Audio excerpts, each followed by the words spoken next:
Assalamualaikum warahmatullahi wabarakatuh.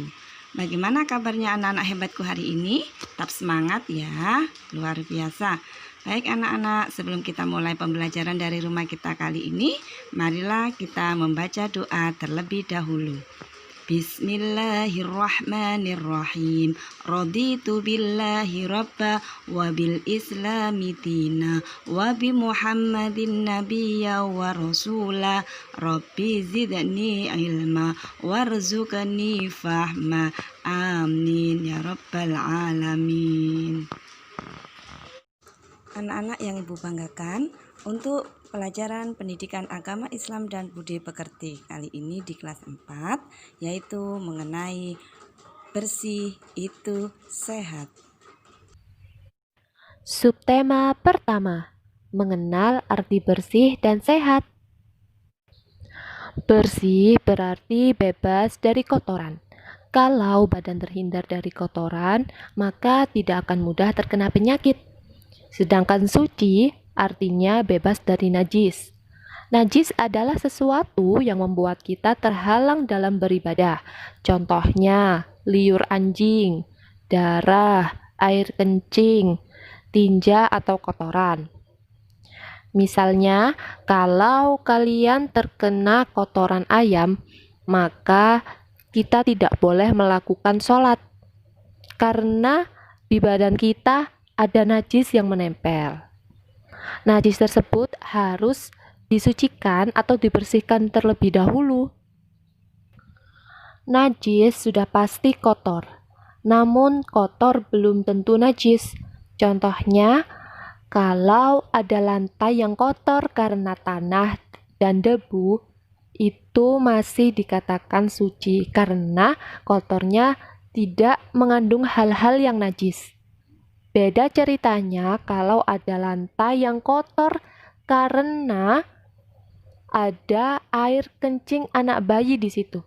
Maka lantai tersebut najis dan tidak boleh digunakan untuk beribadah atau sholat kecuali setelah lantainya disucikan.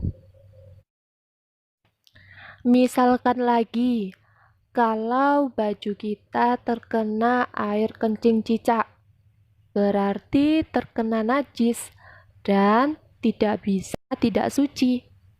Nah, bagaimana cara membersihkannya?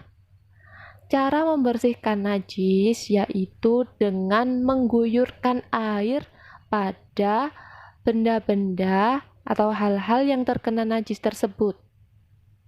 Ingat ya, airnya diguyurkan kepada benda tersebut, bukan bendanya yang dicelupkan ke bak air. Sekarang kita belajar tentang hadas. Hadas adalah keadaan diri yang tidak suci sehingga tidak dapat melakukan ibadah. Hadas ada dua macam, yaitu hadas kecil dan hadas besar. Hadas kecil yaitu saat kita buang air kecil, buang air besar, dan buang angin atau kentut. Setelah buang air kecil, buang air besar, dan buang angin, maka wudhunya batal. Jika kita akan melakukan ibadah atau sholat atau membaca Al-Quran, maka harus mensucikan diri dulu. Caranya yaitu dengan wudhu kembali. Hadas besar, contohnya adalah mimpi basah bagi laki-laki dan haid bagi perempuan.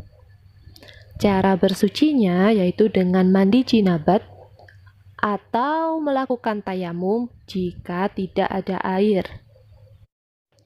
Coba kalian perhatikan gambar tersebut. Ada gambar anak yang sedang sholat. Kalau kita akan melakukan sholat, maka kita harus memperhatikan badan, pakaian, dan tempat sholat kita. Semuanya harus dalam keadaan bersih dan suci. Tidak boleh ada najis yang menempel di badan, di pakaian, dan di tempat sholat kita. Selain itu, semuanya juga harus dalam keadaan bersih. bukan hanya suci, karena kita akan menghadap kepada Allah, Tuhan kita. Tidak pantas kalau kita menghadap Tuhan dengan pakaian atau tempat yang tidak bersih.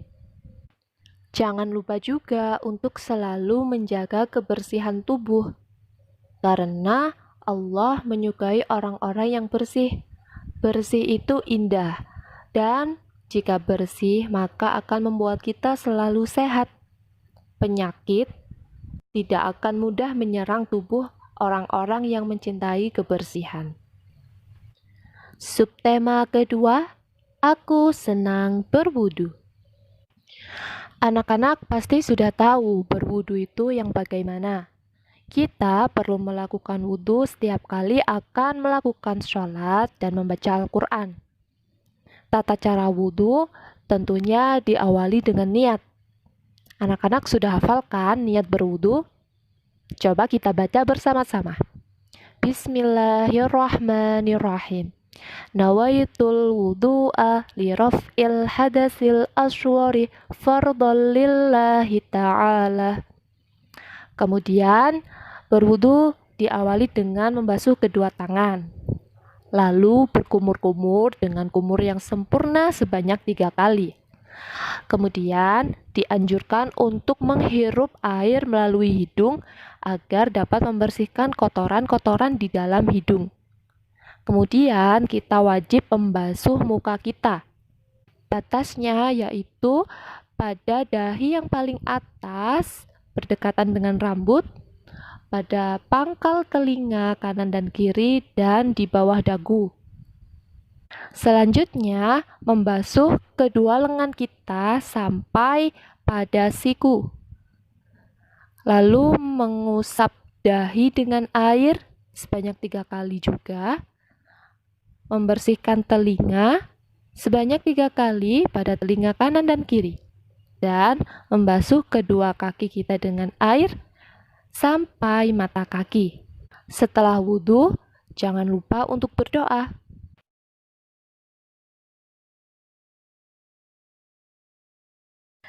Doa setelah berwudhu yaitu Asyhadu an la ilaha illallah wahdahu la syarikalah wa asyhadu anna Muhammadan abduhu wa rasuluh.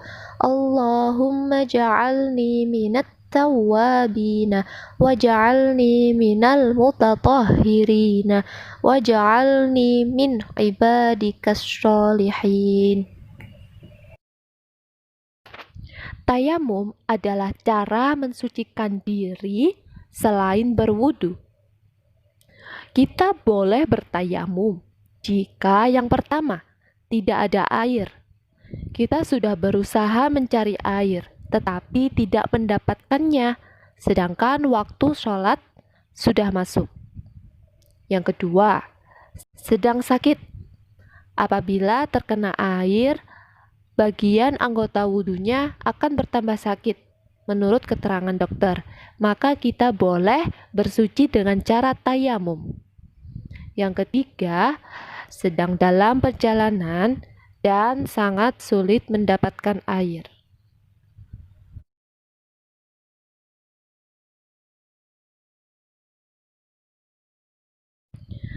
Tata cara tayamum. Yang pertama, berniat tayamum untuk melakukan sholat fardu. Niatnya yaitu nawaitu tayamuma listibahatis sholati fardhan lillahi ta'ala. Yang kedua, mengusap muka dengan debu yang bersih. Lalu letakkan 2 tangan pada debu dan usapkan ke wajah. Yang ketiga, mengusap 2 tangan sampai siku dengan debu yang bersih. Untuk lebih jelasnya, kalian juga bisa melihat video praktek tayamum di video selanjutnya. Demikian pembelajaran kita hari ini. Marilah kita tutup dengan membaca Alhamdulillahirabbil alamin. Sekian dari Bu Guru. Wassalamualaikum warahmatullahi wabarakatuh.